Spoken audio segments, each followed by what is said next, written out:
When I was covering the Securities and Exchange Commission for Reuters in the 1980s, I always dreaded when I saw the name Steve Coll in the Washington Post. He and David Vise always had something that I didn't. And I can't count the number of times when I just stood there and said, "Who are those guys?" Well, Steve Coll went on to have a 20-year career with the Post as a reporter, a foreign correspondent, and later as its managing editor. In 2005, he joined The New Yorker as a staff writer, and 2 years ago, he took on the added challenge of heading up the Columbia Journalism School and teaching there as well. In addition, he's written 7 books and won numerous awards, including 2 Pulitzer Prizes. All of this made him the most likely person in our business for Rolling Stone magazine to turn to when it wanted to know how it was that a high-profile story on campus rape seemed to unravel as soon as it was published. An investigation released last month by Steve and the Journalism School found numerous lapses in the magazine's journalistic procedures, and perhaps more importantly, it gave all reporters something to think about. Interviewing Steve is Jennifer Saba of Reuters.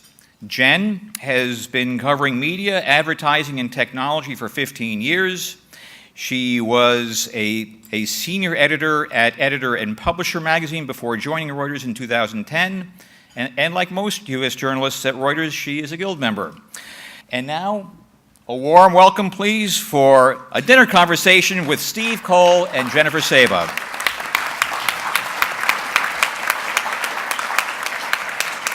Hello. Hello. Thank you. Glad to be here. Yeah, so let's get started.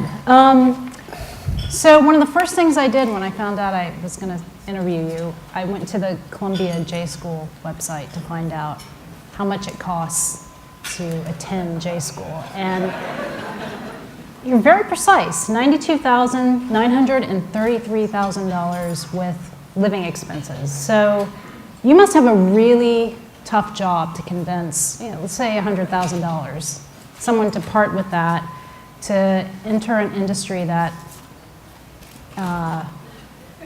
is in decline. So what's your elevator pitch when you have to? Well, when you have to convince people to come? As it turns out, it's not such a hard job. Yeah. There's so many young people who still want this life. Amazingly, it's a lot of fun to be around them, and I've learned quite a lot about this generation teaching, particularly this year. And it's a very purpose-driven generation, and exciting to see people still thinking about journalism as a public service. Right now, the business in New York for graduates of not just our J School, but I'm sure the other ones that are here is, it's good. It's a bit of a boom. I worry how long it's going to last and how much some of this venture capital content play is going to, sustain. Yeah. But right now, it's a great time to be an entry-level journalist. I think, I was talking to Peter about this, the thing to worry about is how does everyone pay their mortgage in their late 30s or their early 40s? Because the era of civil service careers in our business, is clearly gone, or it's been disrupted, certainly restructured.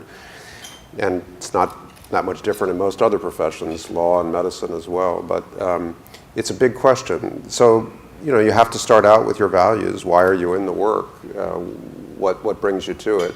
Some of it can be a personal sense of wanting to be in the public square, wanting to travel, wanting to be on the balcony in the middle of the revolution. Some of it can be about changing things or documenting problems, telling stories, going deep. The last thing that's really surprised me, and this has happened just this year in the school, the class that we're admitting now to come in the fall, the number of students who applied for the investigative reporting program, the one that Fatima's in, doubled, and the number of students applying for the documentary program also doubled. So, but you guys, Columbia basically, I think it was back in March, you decided to kind of cut back on the program, is that correct? And can you talk a little bit about that? And yeah, I'm happy to explain. It's a little bit dull about dean administration, but essentially. Well, the I'm assuming it had to do with the enrollment and who was. Well, not really. It did, but essentially there's a pattern in graduate school applications that there was a big bubble during the recession when young people took shelter from Right. the economy Yeah. and went to graduate school. So, the J Schools applications were going along like this, and then they went like this, crazy high. And so my predecessor did what I would have done. Endowment income collapsed because of the financial crisis. Applications went way sky high. So in order to replace the lost endowment income, they grew the size of the class into the bubble of applications. I came in, applications are just back to where they've always been. They're not, collapsing at all. 2/3 of the people we offer admission to come. But I inherited a cost structure, class size that was built for the bubble. So I just want to gradually take it back down to where it's always been. So kind of going back to what you were saying, there's a lot of venture capital money flowing into startups, and if you're starting out, there seems to be like a lot of opportunity. But how do you prepare students for a career in journalism? I mean, where's that path? That path is pretty much dissipated. How do you? I think that's too How do you- skeptical. I mean, I think Well, I'm there's... very skeptical about About your profession. about my Okay, profession. well, fair enough. But, I'm more optimistic about the profession. The business models are certainly, going through a big restructuring. As I say, that's true in a lot of places. But look, this journalism school that I'm, privileged to inherit a particular office in, it's been around for 100 years. It started before radio. So the idea of the profession of journalism, the ideas, of the Society for Professional Journalism, that's survived quite a lot of technological disruption and restructurings of where employment comes from and how careers are built. And also then, what skills do you teach? So some of them are durable. Some of them are really about writing, reporting, and thinking. Every time I go around and talk to employers, what do you need? Send me people who can report, write, and think in a reliable, professional way. And so we're very committed to that fundamental idea. Now, some of it, in terms of the way technology and journalism interact, there is a real frontier, obviously in newsrooms, also at the school. It's an exciting problem to be around because I think we're past the shiny object bauble phase of thinking about how technology and journalism interact. We certainly don't want to teach people obsolete social media skills or particular platforms or how to code in a particular piece of software that's going to be overtaken. So what are you So doing you're- instead of training them to be like good You tweeters teach, or well, I mean, it's whatever? really about the intersection between computation and journalism. So you have to learn statistics in order to clarify big data. You have to be able to reverse engineer an algorithm to understand how it's exercising power over consumers' choices. And so figuring out how to teach math alongside investigative reporting is a really interesting project, and one that I think will produce durable skills and with journalistic purpose in a way that just learning a particular technology platform won't.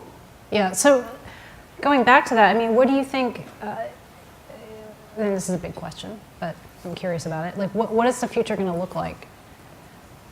For news organizations, I mean, there's just incredible change happening right now. And Yeah, I mean, where do you think it's going to end up? And is it going to be more people like Jeff Bezos buying the Washington Post, or is it, people that are going to take partisan stands and I mean, what's buy up news happening right, I mean, in a organizations? big picture sense, I obviously, if I don't know, in a 20-year sense, I think it's easier to think Well, out 5 over years. 5 or 10 years. Yeah, so 5 years. I mean, assuming the economic recovery continues and we don't have another 2008 or 2009, which at some point we're going to have another recession and we'll figure out what is in the media business, what's Google and what's pets.com. Yeah. I'm a little worried about that moment when it comes. But apart from that, thinking more broadly, I mean, look, we're in a period where people are trying to figure out in an open democratic society. I still think we're going to be an open society. We're going to have lots of information. The information is going to be complex. We're going to have lots of social and political problems that journalists are going to want to tackle. The means by which they do that are going to, in many ways, be the same as they have been since professional journalism was born 100 years, but you're going to require new skills, new technologies, and also, as I say, the ability to do math in order to deal with the information in the form that it arrives. So in that context, what we're really seeing is a search for the future of reading and the future of documentary or video journalism or storytelling. And it's exciting to watch the experiments arise. The future of reading, the future of writing is being written by many more people than big incumbent media institutions right now. But it's creating a lot of exciting new journalism platforms. And then on television and on YouTube, I mean, the future of video and documentary journalism is actually, I think, a very exciting kind of space right now. Even Vice, to me, feels like 60 Minutes did in its first 5 or 10 years. Yeah, but it's heavily funded. I mean, they've taken a lot of venture capital money. Yeah, and it's right now you are in a phase of creative experimentation, and when you end up with a platform on HBO, it's not at this stage. It's not all about the business model. It's about the content and the journalism that's being created, and what kind of democratic function does that journalism create in order to make a case for itself. So, to me, I look at the history of journalism through lots of periods of technological change, going back to the birth of radio.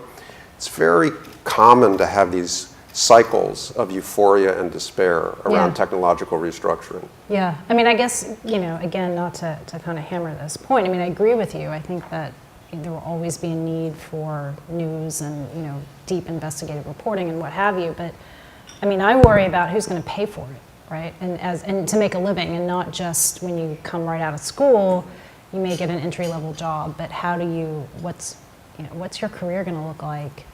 Am I going to continue to get paid on a, living wage basis, as I, or anybody for that matter, as a student particularly? So how do you address those concerns? Because they must have them. Because well, but I'm trying to prepare people for a life in public. First of all, the sense of pessimism that encompasses your assessment of journalism. First of all, I'm not sure that I share it even in the United States. But secondly, on a global stage, it's just not accurate.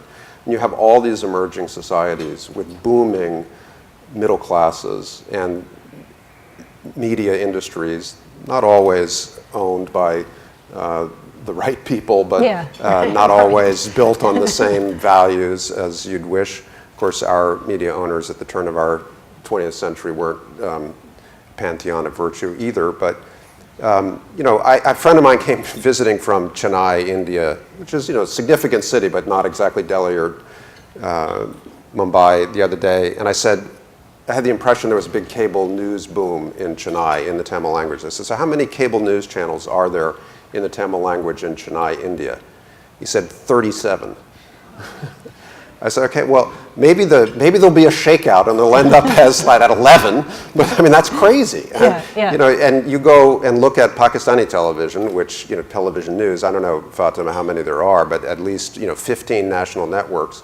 And they throw people out on the street who have basically never held a microphone or a camera before because they have that much content they have to create. When Fatima goes home with her master's degree, they're going to promote her to executive producer because they don't have anyone else around who knows how to do this stuff. So the world's a complicated place. I mean, Brazil, there's a lot of growth going on, even while there's a restructuring in the West. Okay. Well, let me ask about this Rolling Stone specifically. Right before I left, to come here, I saw that there was a lawsuit that was filed against Rolling Stone. The Associate Dean of Students had filed it because of the article and claimed that she was being defamed. Do you think she has a case?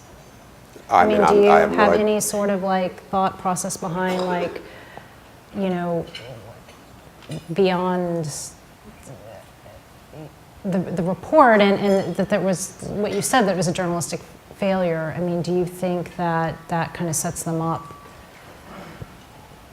as a target? And do you have any sort of opinion on that, what could happen on the case itself, or on a lawsuit, or any lawsuits that could be launched? Because there were a couple of lawsuits that were, I think, threatened to be launched against Rolling Stone. No, I mean, I don't really. I mean, I'm not a lawyer, and I wouldn't comment on litigation in public, even if I were a lawyer. Yeah. So, I think the were larger. You surprised by it at all?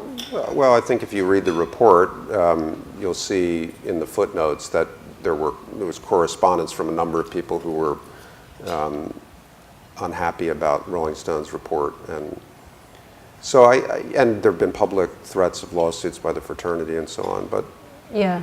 I think the larger picture is that, and this was something that I only appreciated in doing with Sheila, who is really an important partner in the project, doing the work after we were asked to do this by Rolling Stone in December.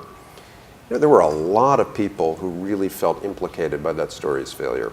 A lot of people, and forget about the people, in the headlines threatening or filing litigation. A lot of students, a lot of young people, a lot of young women on campuses around the country, really, really affected by what that failure of journalism meant for their own discourse about sexual violence on campus, for their own ideas about how journalism can or cannot address wrongs, whether by institutions through their neglect of systematic problems or by individuals.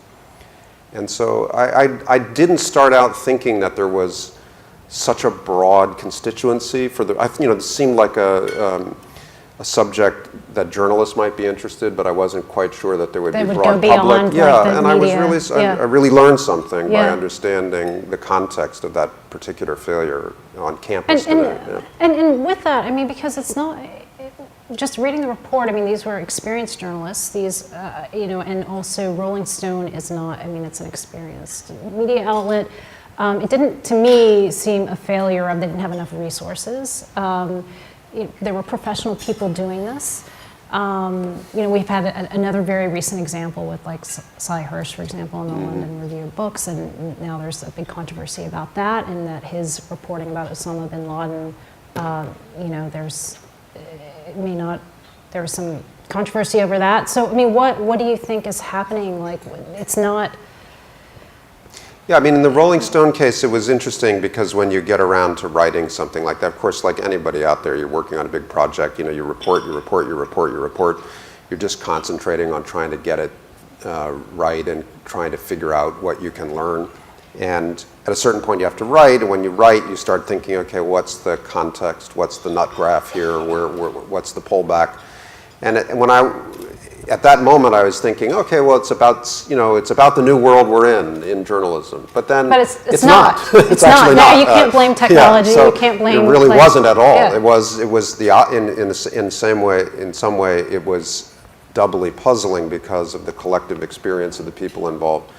I think what it was really about was about something that's all too familiar to anyone who's worked in a newsroom, and we've all been caught up in this in one way or another, which is the kind of momentum that can build around a certain kind of exciting story. Everyone gets this momentum, and it's very difficult to have the process or the environment where people stop and re-examine the opposite to see if it might be true. Right. Because there's this, it happens in journalism. It's part of the human condition. You select the facts that confirm your momentum, and you get identified with your sources, and that's what editors are for. It's what systems are for. It's what policies are for. It's what the SBJ kind of ethics book is for. But you got to live it every day, and it means having a newsroom where people are willing to speak up, even when it's uncomfortable. It's a newsroom where junior people are able to challenge senior people. In this case, nobody got it completely right, but there was a junior fact checker on the story who raised, a bunch of the right questions, and was just told, no, we're going to do it this other way. And it's hard for someone in that position, to overrule someone who's 20 years their senior or claims to have more experience and judgment as a result. So that's on leadership to build those kinds of newsrooms, and I hope there might be some value in the report being read in different newsrooms, different companies, different settings, for people to say, okay, what are we that healthy that when something like someone's barreling with a momentum story right off the cliff, that if someone raises their hand, Yeah, it'll it could be happen. heard. I mean, it could happen in any. Happens really any news organization. So I'm getting the card to open it up to the audience. So if anybody has any questions, feel free. As a Columbia J School graduate in art, many of us have discussed the Rolling Stone debacle, and I think that people have been astonished that a story that would flunk Journalism 101 appeared in Rolling Stone magazine. Can you talk a little bit about the bigger picture and your thoughts about how this could happen and what Columbia J School is doing to sort of address it if it's a larger issue? Well, it happened because a bunch of people who had the experience and actually the practices as daily journalists to do better just as I said, drove off a cliff together without stopping to examine the cascading, accumulating judgments they had made. So it was really, I think one of the most challenging things about the project was that on the one hand, you're thinking of all the people in this room, people who have been around for years, decades in daily practice, all kinds of organizations, all kinds of stories. And you know that when they read what I'm going to lay out or what Sheila and I are going to lay out, that they're going to say, come on, this is so basic. And yet there are so many young people coming into journalism now that don't have the 2-year training programs, that don't have the stable environments and the years of close mentoring by an editor. Because when you remember what it was like in your 20s, I'm sure, when you first start to practice journalism, a lot of the questions are situational. How do I get myself out of this source agreement? What do I disclose to this subject who's going to be angry when I disclose these details? At what point in the process do I disclose it? You need to talk about this with people and work it through. And there are a lot of journalists who are working now outside of institutions don't have that mentoring. So it seemed important to lay out all of the block by block, road by road map that they went down in order to explain the difference between saying you've checked a story and actually doing it to standards. And so that was our motivation. I think this, the other part of this project that was so unusual was that you had a lot of fundamental problems with the process, a lot of basic mistakes. And at the same time, let's be honest about ourselves as a profession. This frontier of reporting on sexual violence on campus and off campus, I mean, this is important and difficult work, and our profession does not have a good track record. And in lots of different eras, going back decades and coming all the way forward through Duke and many other way stations. And you double the complexity when you do it on campus, where all these privacy laws inhibit your ability to hold institutions accountable for their performance. And so it did seem, on the one hand, there were a lot of fundamentals, and on the other hand, there was this very new space that I think we need to figure out how to do better in. And so, Sheila was really strong on this in our partnership, and really, I thought, brought us to a place where we could at least say, there are practical ways we can do better, and there's a real imperative to do better. Steve, I've read Coach Wars and Mods and their Nation books reporting. A few years ago, there was a lot of commentary saying that deep foreign correspondence could disappear from what the president was talking about.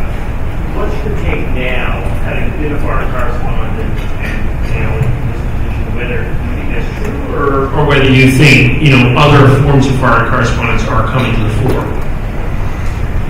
It's a great question, and I guess it's unarguable that American-originated, stable newsroom-based foreign correspondence has retreated drastically because of the financial crises in newspapers and in broadcast news. In the two places I think that American-originated reporting have been most badly, and it seems indefinitely hurt, are abroad and at state capitals. I mean, if you do the numbers of how many full-time reporters were covering Trenton in 2006 versus how many are covering now, it's really depressing. There's other areas like political coverage and city coverage and neighborhood coverage where you can see some regeneration, though it's not always at the same level of watchdog board reporting and school board reporting that you'd want. You can see a little bit better regeneration. In foreign correspondence, the big change, though, is that you now have access to all of the world's coverage. So, what you miss is American-originated story agendas, American-originated voicing and questioning, holding the assumptions of American foreign policy directly accountable from for a sophisticated basis in the field. That's what's gone, with the Baltimore Sun, the Chicago Tribune, the Philadelphia Inquirer, the Miami Herald, all used to be out there doing that every day. The LA Times, the Washington Post, not just the New York Times. And you know what it's like if you're out there in a bureau and the Times is the big dog and you're the LA Times and you watch their line of coverage of a certain story, you just say, okay, let's examine the opposite and see if it applies. Let's hold the Times accountable for whatever line they're taking and explore other angles. And so I think the American public, American policymakers were better served by journalism when there were diverse bureaus out there really rocking it. Now, a place like Reuters right now is doing really first-class work. They won a Pulitzer abroad last year. They were finalists this year. There are places that are rising up and committing themselves to deep, serious work in the globalized kind of system. Personally, as a consumer of foreign news, I'm happy to take local media and the BBC. But that's because I've been out there, and so I can filter it and learn from it. But I think it's a problem, but not as serious a problem as Trenton. Do we have time for one more, or are we?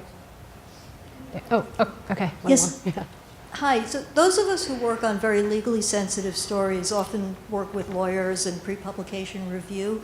How frustrated was it for you when you were doing the Rolling Stone report not to have access to the lawyers or to be able to examine that part of the process?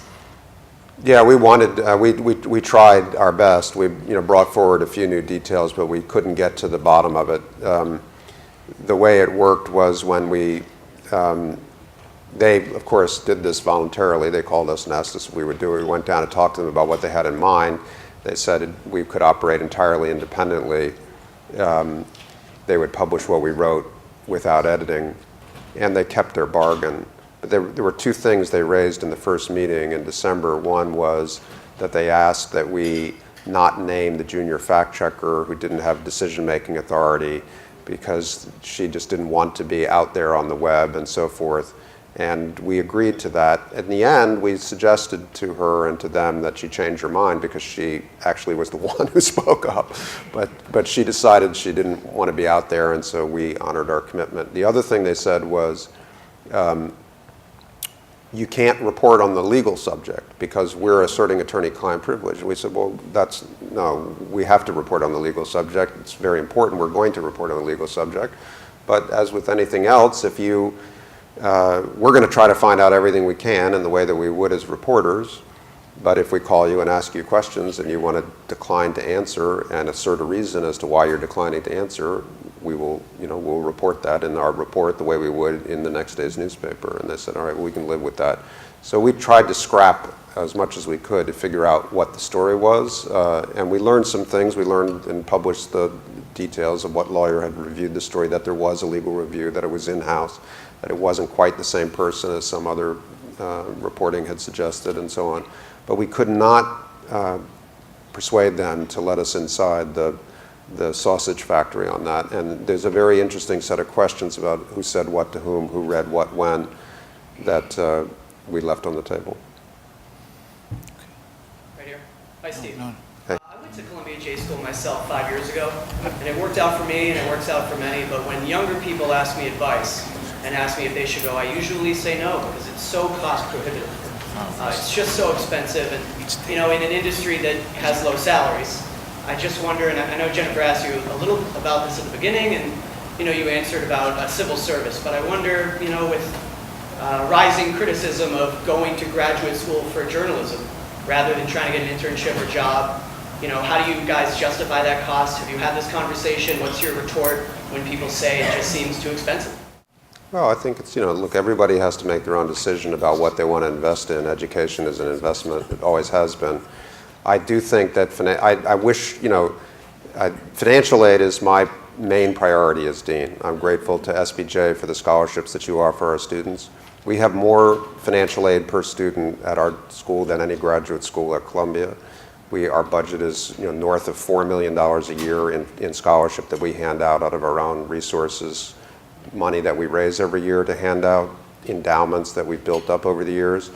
I think, if I could double the amount of financial aid that we have available on a real basis, an inflation-adjusted basis, I think I'd get the school to a place where we'd be pretty close to need blind admissions. There are some people who don't require financial aid, don't ask for it.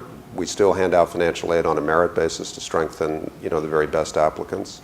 But, it's not quite as stark as that $90,000 headline number. It's a one-year program. Most of the other master's degrees that are out there, most of them are 2 years. So when you consider the mentoring and the quality of the faculty and the concentration of the time period, it's actually, I feel quite confident in saying it's a terrific investment. The one thing that I would say, though, is that much beyond the J school or the law school or higher education,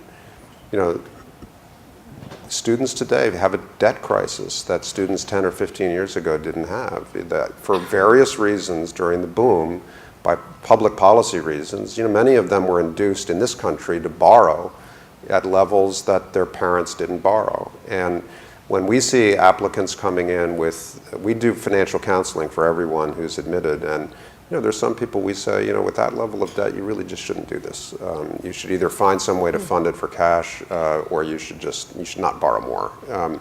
And you can look at the aggregate statistics and basically see what happened. It's a lot like the mortgage bubble. It just was a combination of factors, but you do have a bunch of young people wandering around right now with big loads on their back, and they're used to borrowing as a solution to their personal and education advancement strategies. So we don't want to be in the business of saddling people with debts they can't pay back.